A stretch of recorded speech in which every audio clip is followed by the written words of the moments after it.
So, the new Spider-Man movie was really good. I think that's generally agreed upon. And I was gonna do something Spider-Man related for its release, but I couldn't really think of anything in time. But a few days ago, I saw this video by this guy here on YouTube named Probably Spider-Man. That's a fitting name, actually. Where he talked about how to make alternate Spider-Man suit designs in a very cohesive way.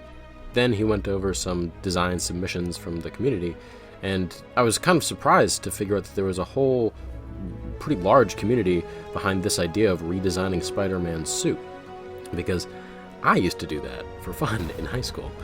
Of course, it wasn't just Spider-Man. I liked to redesign a whole bunch of Marvel and DC characters, but I think Spider-Man was my favorite to do. His suit is just really apt for redesign, I guess.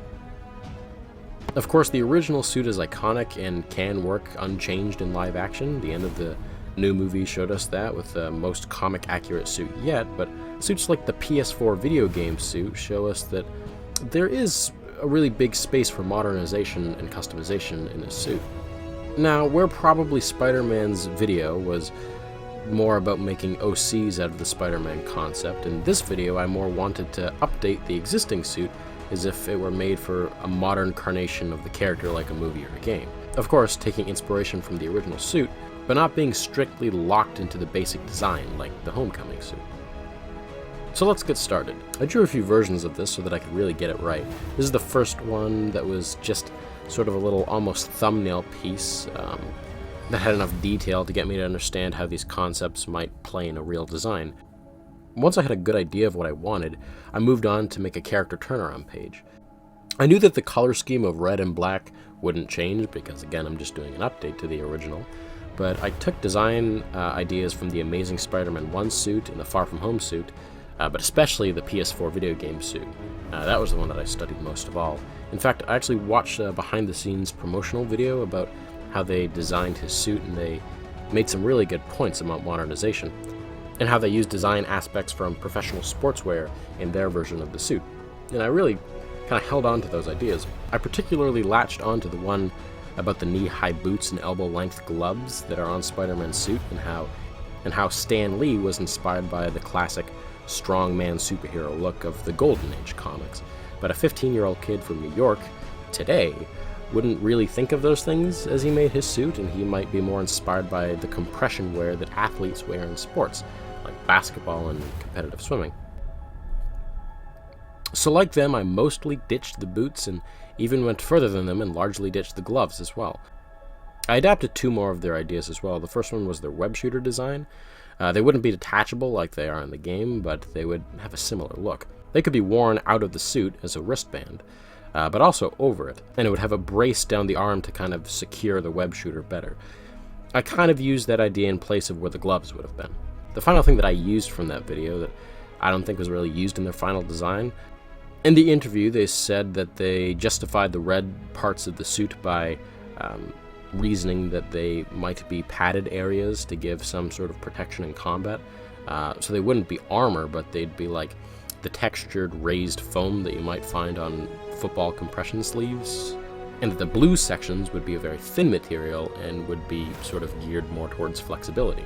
Therefore, I gave his fingertips the thin blue material so the hairs on his fingers, or whatever they actually are in the Spider-Man mythos, could grip through the material. And then I divided the red sections of the classic suit similarly to how they did in the PS4 game, just to divide up the sections and communicate that padding better. In the replacement of his boots, I had the idea that he might have some padding to give him traction and protect his feet when he kicks, so there might be some padding to comfort the heel and around the balls of the feet, but his toes would of course have this thinner material. And in my version it would be divided in two, like tabby boots. These were the type of boots that were apparently worn by ninjas that would give them better dexterity of their feet, and so I think the Peter Parker of this universe would kind of see that idea and run with it. So it can't really be seen here without the proper shading, but the eyes of the suit would be inspired by the more chrome eyepieces of Alex Ross's Spider-Man art. If you've ever seen those, they're very cool. And these eyes, they wouldn't move like the movie versions, because although that's really cool and kind of comic accurate, let's be honest, it doesn't make any sense. Similarly, the texture of the webbing isn't really shown well here, but in the final splash art it becomes clear what it really is. Finally, I had to design the front and back emblems.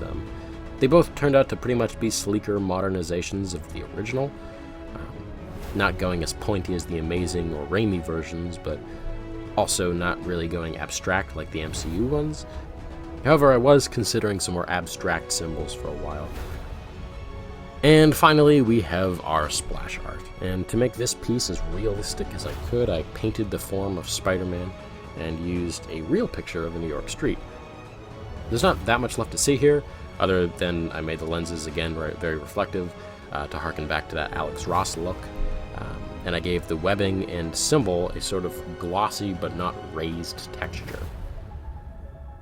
To go with that more realistic sportswear-inspired look, I made the suit a little more loose than other depictions, as spandex-like materials don't really perfectly cling to the human form like they do in the comic, but they like raise and wrinkle and bump up near joints and over the features of the face. I also played around with the color palettes a little bit and the small design details before I got to the stage where I fully painted over the proper shading. But that's really all there is to it. So I'll leave you with it. Enjoy.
So that's going to be it for my Spider-Man suit redesign. I really hope you guys enjoyed this. I really enjoyed doing this one, way more than I thought I was going to.